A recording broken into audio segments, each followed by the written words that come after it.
ಇಲ್ಲ ಸರ್, ಯಾವಾಗಲೂ ಬರೋದು ಇದು ಗೊತ್ತು, ಇಷ್ಟೇ ಜನ ಬರೋದು. ಇದ್ರ ಮೇಲೆ ಒಂದು ಹೆಚ್ಚಿಗೆ ಇಲ್ಲ, ಒಂದು ಕಡಿಮೆ ಇಲ್ಲ. ಅಭಿಮಾನ ನಿರಂತರವಾಗಿರಲಿ. ಬಿಡದಿ ಟೌನ್ಶಿಪ್ ವಿಚಾರದಲ್ಲಿ ಅಲ್ಲಿ ರೈತರು ಪ್ರೊಟೆಸ್ಟ್ ಮಾಡ್ತಾ ಇದ್ದಾರೆ. ಯಾವುದೇ ಕಾರಣಕ್ಕೂ ನಾವು ಜಾಗವನ್ನು ಕೊಡೋದಿಲ್ಲ ಅನ್ನುವಂಥದ್ದು, ಇದು ರಿಯಲ್ ಎಸ್ಟೇಟ್ ಮಾಫಿಯಾ ಅನ್ನುವಂಥದ್ದು ಕುಮಾರಸ್ವಾಮಿ ಅವರ ಆರೋಪ. ಈಗ ಸರ್ಕಾರದ ನಿಲುವು ನಮ್ಮ ನಿಲುವು. ಸರ್ಕಾರ ಏನು ನಿಲುವನ್ನು ತೆಗೆದುಕೊಂಡಿದೆ ಆ ನಿಲುವಿಗೆ ನಮ್ಮದು ಬೆಂಬಲ.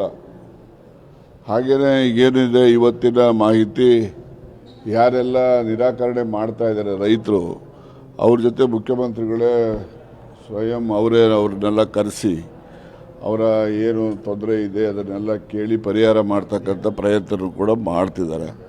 ಅದು ಸ್ವಾಗತಾರ್ಹವಾದಂಥ ಕ್ರಮ.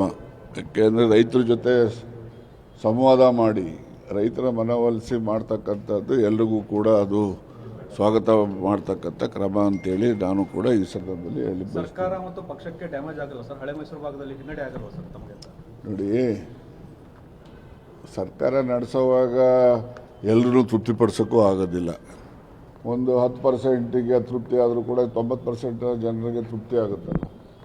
ಈಗ ಭಾಳಷ್ಟು ಜನ ಚೆಕ್ಗಳೆಲ್ಲ ತೊಗೊಂಡಿದ್ದಾರೆ, ಅವ್ರದ್ದೆಲ್ಲ ಭೂಮಿಗೆ ಅಷ್ಟೊಂದು ಬೆಲೆನೇ ಬರ್ತಿರಲಿಲ್ಲ, ಇವರು ಹೆಚ್ಚು ಕೊಟ್ಟಿದ್ದಾರೆ.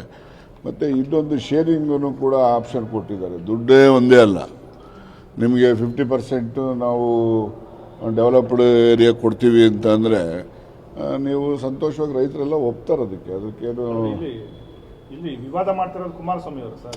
ಅಲ್ಲ, ನಾನು ನೋಡಿ, ವಿರೋಧ ಪಕ್ಷದವ್ರು ಇರೋದೇ ರಾಜಕಾರಣ ಮಾಡೋಕ್ಕೆ.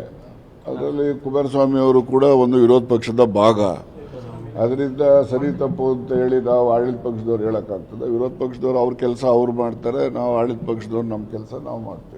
ಚರ್ಚೆಗೆ ಬನ್ನಿ ಅಂತ ಕುಮಾರಸ್ವಾಮಿ ಅವರು ಕೂಡ ಪತ್ರವನ್ನು ಬರೆದಿದ್ದಾರೆ. ಈಗ ಚರ್ಚೆಗೆ ಹೋದ್ರೆ ಇವ್ರ ಕಡೆನೂ ಜನ ಬರ್ತಾರೆ, ಅವ್ರ ಕಡೆನೂ ಜನ ಬರ್ತಾರೆ. ಅಲ್ಲಿ ಲಾ ಆ್ಯಂಡ್ ಆರ್ಡರ್ ಜನಗಳಿಗೆ ಇದು ತೊಂದರೆ ಆದರೆ ಯಾರಿಗ್ರಿ? ಅವ್ರ ಕಡೆಯವ್ರಿಗನ ಆಗಲಿ ಇವ್ರ ಕಡೆಯವ್ರಿಗನ ಆಗಲಿ ನಮ್ಮ ಜನಗಳಿಗೆ ತಾನೇ ತೊಂದರೆ ಆಗೋದು. ಆ ಥರದ್ದು ಪರಿಸ್ಥಿತಿ ಸೃಷ್ಟಿ ಮಾಡ್ತಕ್ಕಂಥ ಪ್ರಯತ್ನ ಮಾಡಬಾರ್ದು. ಬೇಕಾದರೆ ಮಾಧ್ಯಮದವ್ರ ಮುಂದೆ ಒಂದು ಎಲ್ಲರೂ ವಿಧಾನಸೌಧದಲ್ಲಿ, ಯಾವುದೇ ವಿಧಾನಸೌಧ ಆಗಲಿ ವಿಕಾಸಸೌಧ ಆಗಲಿ, ಒಂದು ಯಾವುದಾದ್ರು ಕಾನ್ಫರೆನ್ಸ್ ಹಾಲಲ್ಲಿ ಮಾಧ್ಯಮದವ್ರ ಮುಂದೆ ಚರ್ಚೆ ಮಾಡಲಿ. ನೀವು ಮಾಧ್ಯಮದವ್ರ ಮುಂದೆ ಚರ್ಚೆ ಮಾಡಿದ್ದು ಜನರಿಗೆ ಮುಟ್ಟೋದಿಲ್ವಾ? ಅದನ್ನು ಜನರ ಮುಂದೆನೇ ನಾವು ಶೋ ಮಾಡೋಕ್ಕೆ ಹೋಗಿ ಅಲ್ಲೇನೋ ಅಹಿತಕರ ಘಟನೆ ಆದರೆ ಯಾರು ಜವಾಬ್ದಾರಿ ಅದಕ್ಕೆ? ಪ್ರತಿಷ್ಠೆ ಆಗಿದೆ ಸರ್, ಇದೇನಾದರೂ ಸರ್ ಅದು ಯಾರು ಪ್ರತಿಷ್ಠೆ ಮಾಡ್ಕೋಬಾರ್ದು.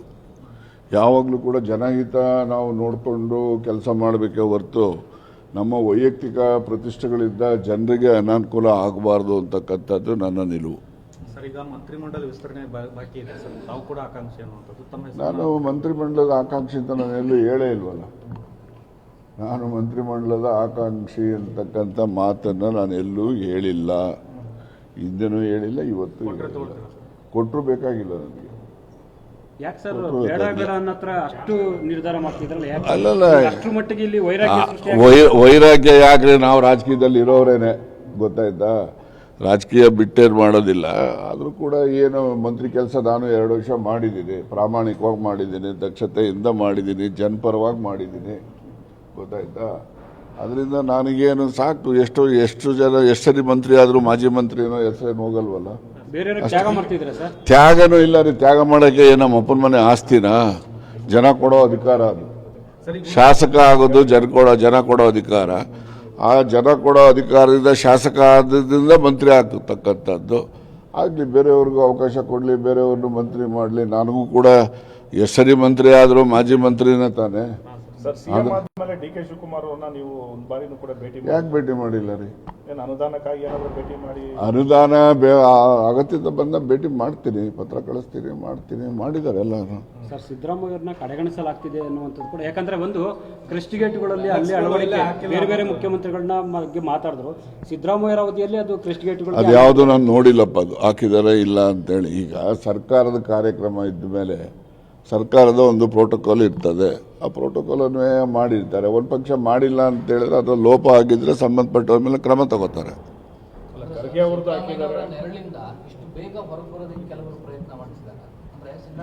ನೋಡಿ, ಬೇರೆಯವ್ರ ಪ್ರಶ್ನೆ ನನಗೆ ಗೊತ್ತಿಲ್ಲ. ನನ್ನ ಪ್ರಶ್ನೆ ನಾನೇ ಹೇಳ್ತೀನಿ. ನಾನು ಯಾರ ನೆರಳಲ್ಲೂ ಕೂಡ ಹೊರಗಡೆ ಬರೋವಂಥದ್ದಾಗಲಿ ಇನ್ನೊಂದು ನೆರಳಿಗೆ ಸೇರ್ಕೊಳ್ಳೋವಂಥದ್ದಾಗಲಿ ಅದೆಲ್ಲ ಪ್ರಯತ್ನ ನನ್ನ ಹತ್ರ ಏನಿಲ್ಲ. ನಾವು ಎಲ್ಲಿರ್ತೀನೋ ಅಲ್ಲೇ ಇರ್ತೀವಿ. ಹಾಂ, ಪಾರ್ಟಿ ಏನು ಬರ್ತದೆ ನೋಡ್ರಿ, Siddaramaiah is a mass leader, ಗೊತ್ತಾಯ್ತಾ? ಅವರನ್ನು ಸೈಡ್ಲೈನ್ ಮಾಡೋವಂಥದ್ದಾಗಲಿ ಅಥವಾ ಅವರನ್ನು ದೂರ ಇಟ್ಟು ಪಕ್ಷ ಸಂಘಟನೆ ಮಾಡ್ತೀವಿ ಅಂತ ಯಾರಾದರೂ ಹೋದರೆ ಅದು ಒಂದು ದೊಡ್ಡ ಬ್ಲೆಂಡರ್. ಅದು ಅವರನ್ನು ವಿಶ್ವಾಸಕ್ಕೆ ತಗೊಂಡು ಹೋದ್ರೇ ನಾವು 2028ಕ್ಕೆ ಮತ್ತೆ ನಾವು ಅಧಿಕಾರಕ್ಕೆ ಬರ್ತಕ್ಕಂಥ ಎಲ್ಲ ಅವಕಾಶಗಳು ಇದ್ದಾವೆ. ಜನ ಹೇಳ್ಕೋಬೋದು ಬೇರೆ ಬೇರೆಯವರು ಬೆಂಗಳೂರು ಸಿಟಿನಲ್ಲಿ ಹಂಗಾಗೋಗಿದೆ ಹಿಂಗಾಗೋಗಿದೆ ಹಾಗಾಗ್ತದೆ ಹೀಗಾಗ್ತದೆ ಅಂತೇಳಿ. ಏನೂ ಆಗಲ್ಲ. ಈಗೆಲ್ಲ ಕಾರ್ಪೊರೇಷನ್ ಎಲೆಕ್ಷನ್ ಬರ್ತದಲ್ಲ, ನೋಡಿರೋ ನೋಡಿ. ಅಂದ್ರೆ ಸಿದ್ದರಾಮಯ್ಯವ್ರನ್ನ ನೇಪಥ್ಯಕ್ಕೆ ಸೇರ್ಸಕ್ ಆಗಲ್ಲ, ಅವ್ರು ಮಾಸ್ ಲೀಡರ್ ಆಗೋದಿಲ್ಲ. ನೋಡಿ, ಯಾರೆಲ್ಲ ಜನ ಇದ್ದಾರೆ, ಜನ ಯಾರಿಂದ ಇದ್ದಾರೆ ಅವರನ್ನು ಯಾವತ್ತೂ ಕೂಡ ಈಗ ಹಿಂದೆ ಕಿಸಾ ಕುರ್ಸಿ ಕೇಸಲ್ಲಿ ಇಂದಿರಾ ಗಾಂಧಿ ಅವ್ರನ್ನ ಜೈಲಿಗೆ ಹಾಕ್ಬಿಟ್ರಪ್ಪ. ಜೈಲಿಗೆ ಹಾಕ್ತಿದ್ದಂಗೆ 79 ಪಾರ್ಲಿಮೆಂಟ್ ಎಲೆಕ್ಷನ್ ಬಂತು, ತಿರುಗಿ ಎಲ್ಲ ಅಧಿಕಾರಕ್ಕೆ ಬಂದೇ ಬಿಟ್ರು. ಜೈಲಿಗೆ ಹಾಕಿದ್ದು ಯಾವಾಗ? 1978 ನವೆಂಬರ್ ತಿಂಗಳಲ್ಲಿ ಹಾಕಿದ್ರು. ನವೆಂಬರಲ್ಲಿ ಹಾಕಿದ್ರು. 79ಗೆ ಅಧಿಕಾರಕ್ಕೆ ಮತ್ತೆ ಬಂದು ಪ್ರೈಮ್ ಮಿನಿಸ್ಟರ್ ಆಗೋದು. ಹಾಗಾಗಿ ಮಾಸ್ ಲೀಡರ್ಸ್ಗೆ ಯಾರು ಕೂಡ ಅವರ ಒಂದು ಶಕ್ತಿನ, ಅವರ ಒಂದು ಪಾಪ್ಯುಲಾರಿಟಿನ ತುಳಿಲಿಕ್ಕೆ ಸಾಧ್ಯ ಆಗುತ್ತೆ. ಸರ್, ಈಗ ಉಗ್ರಪ್ಪನವರು ಒಂದು ಮಾತು ಹೇಳಿದ್ದಾರೆ ಸರ್, ಪ್ರಾಮಾಣಿಕರಿಗೆ ಮತ್ತು ನಿಷ್ಠಾವಂತರಿಗೆ ಮಂತ್ರಿ ಸ್ಥಾನ ಕೊಡಬೇಕು, ಆಯ್ತು ಅವ್ರು ಹೇಳಿದ್ದಾರೆ. ಅವರ ಅನಿಸಿಕೆಗೆ ನಾನು ಅದ್ರ ಬಗ್ಗೆ ನಂದೇನು ಪ್ರತಿಕ್ರಿಯೆ ಇಲ್ಲ. Thank you.